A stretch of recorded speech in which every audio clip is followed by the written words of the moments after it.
नमस्कार दोस्तों, ये है शारदा नदी जो सदियों से कल कल बहती आ रही हैं। सामने की पर्वत श्रृंखला नेपाल की है और इधर को भारत देश है।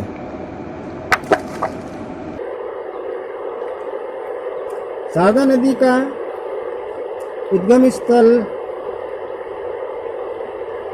भारत और नेपाल से होते हुए चीन तक लगा हुआ है। शारदा नदी दो देशों के बीच होके बहती है और साथ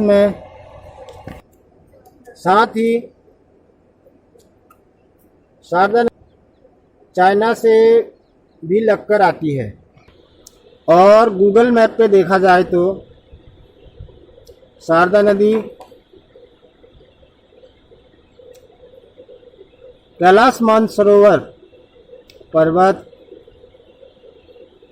व राक्षस ताल के कुछ हिमालयी श्रृंखलाओं से शारदा नदी का उद्गम स्थल दिखाई देता है। शारदा नदी कैलाश पर्वतों से होते हुए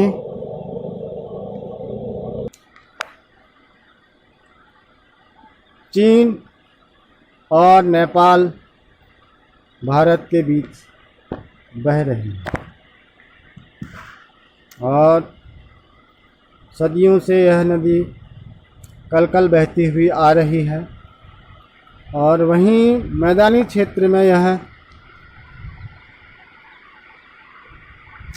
उत्तर प्रदेश व बिहार तक जाती है। बिहार में इसको शारदा सागर भी कहा जाता है, जहां यह सागर में मिल जाती है।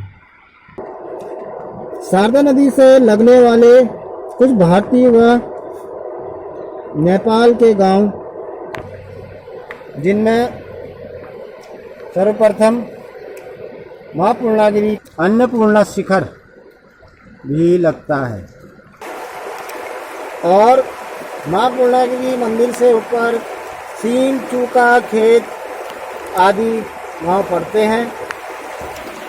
वहीं मां पूर्णागिरि धाम से नीचे को सर्वप्रथम उचोली गोट, गेड़ाखाली, चिलिया घोल, बसानी गोट, सुहा गोट, खेत खेड़ा, थवाल खेड़ा व नायक गोट व शारदा चुंगी मां शारदा से लगे हुए गांव हैं।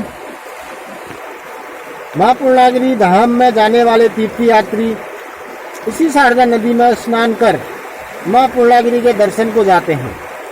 वह अक्सर गंगा स्नान व अन्य त्योहारों में भी लोग यहाँ स्नान को आते हैं। नवरात्रि के पावन व्रतों में भी लोग 9 दिन गंगा स्नान करने को आते हैं। कई लोग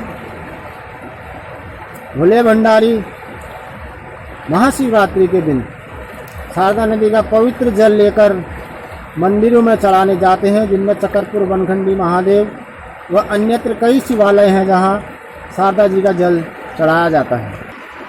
शारदा नदी बहुत ही प्रसिद्ध नदी है जो कई दूर दूर तक शारदा जी का लोगों में नाम प्रसिद्ध है। शारदा जी दिखने में वह ग्रीष्म ऋतु के समय बहुत ही कम जल दिखाई देता है, मगर यही नदी जब बरसात के समय आता है तो सामने की पर्वत श्रृंखलाओं से लेकर इधर गांव के पेड़ों के जड़ों तक शारदा नदी लबालब बह के चलती है, जिसका विहंगम दृश्य लोगों ने देख चुके हैं। भाइयों, यह शारदा नदी का वीडियो आप लोगों को कैसा लगा? मेरे चैनल अखबार संसार को सब्सक्राइबर कर दीजिए और शेयर कर दीजिए। धन्यवाद।